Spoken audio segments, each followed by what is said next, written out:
जी अभी तो एक और परीक्षा की तैयारी हो रही है। दरअसल महाराष्ट्र में क्या कुछ चल रहा है पूरे देश ने देखा, लेकिन अब जब क्लाइमैक्स आया तो जीत किसकी हुई ये भी जवाब मिल चुका है। जी हाँ, जीत शिंदे की हुई है। शिंदे सिकंदर बन चुके हैं। अब ऐसे में महाराष्ट्र की सियासत में अभी और भी दिलचस्प मोड़ आने बाकी है।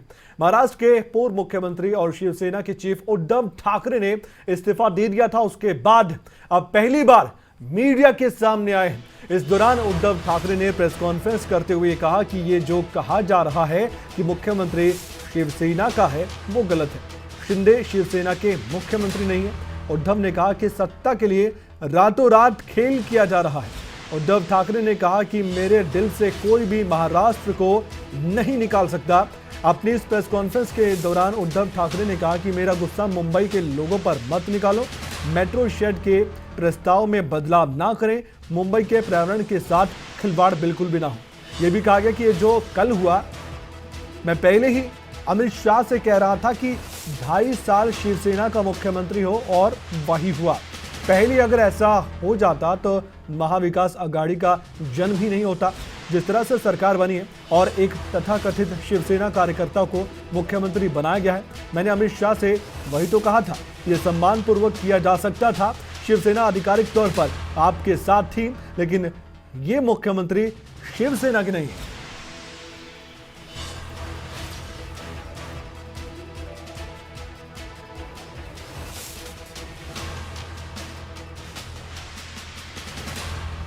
और वहीं दूसरी ओर अगर बात करें शिवसेना के बाकी नेताओं की, तो उनकी ओर से भी प्रतिक्रिया सामने आ रही है। एकनाथ शिंदे के मुख्यमंत्री बनाए जाने के बाद अब संजय राउत का बयान सामने आ चुका है। देश में इस प्रकार की घटनाएं होती रही हैं।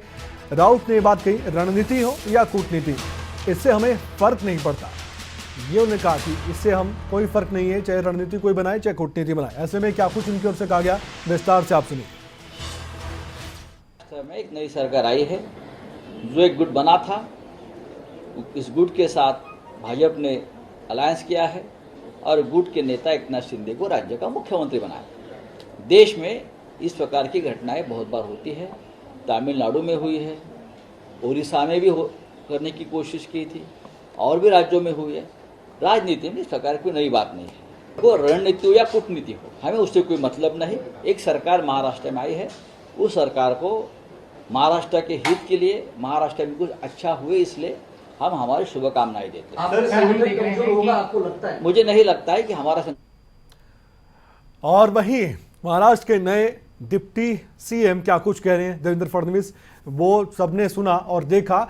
उन्होंने ये कहा था ओथ लेने के बाद कि ये जो कार्यकर्ता है उनकी जीत है और ये सब कुछ देवेंद्र फडणवीस की ओर से कहा गया था। इसमें कोई शक की बात नहीं कि जो भी बाजी पलटी है उसमें देवेंद्र फडणवीस का बहुत बड़ा हाथ था। महाराष्ट्र के मुख्यमंत्री एकनाथ शिंदे का बयान भी सामने आया है। आज ही विधायक दल की बैठक की गई है, ये शिंदे ने कहा है। महाराष्ट्र के नए मुख्यमंत्री ने कहा है महाराष्ट्र को विकास के पथ पर आगे लेकर जाएंगे, ये भी शिंदे की ओर से कहा गया है। 3 और 4 को जो भी आगे की प्रक्रिया होगी उसको पूरा करेंगे।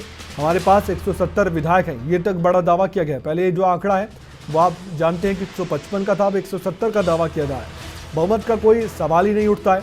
हम कामयाब जरूर होंगे, ये महाराष्ट्र के नए मुख्यमंत्री इसलिए कह रहे हैं क्योंकि अब एक बड़ी परीक्षा है और फ्लोर टेस्ट का सामना करना है। उसी बड़ी परीक्षा की तैयारी हो रही है। ऐसे में एकनाथ शिंदे का बयान है कि वो किसी भी परीक्षा से डरते नहीं है। उनके साथ विधायकों का फुल समर्थन है और जितना आंकड़ा चाहिए उससे बहुत ज्यादा है। सुन लीजिए क्या कुछ कहा गया था। 3 और 4 को अधिवेशन बुलाया है गवर्नर साहब ने, और उसमें जो भी प्रक्रिया है स्पीकर की और ट्रस्ट वोट की वो पूरी की जाएगी। आपको सबको पता है कि हमारे पास 120 और 50 170 विधायक है और उसमें बढ़ोतरी हो रही है। मेजोरिटी का कोई सवाल उठता नहीं। ये पूरी तरह हमारे शिवसेना गठ और भारतीय जनता पक्ष ये इसमें कामयाब हो जाएंगे, सफल हो जाएंगे।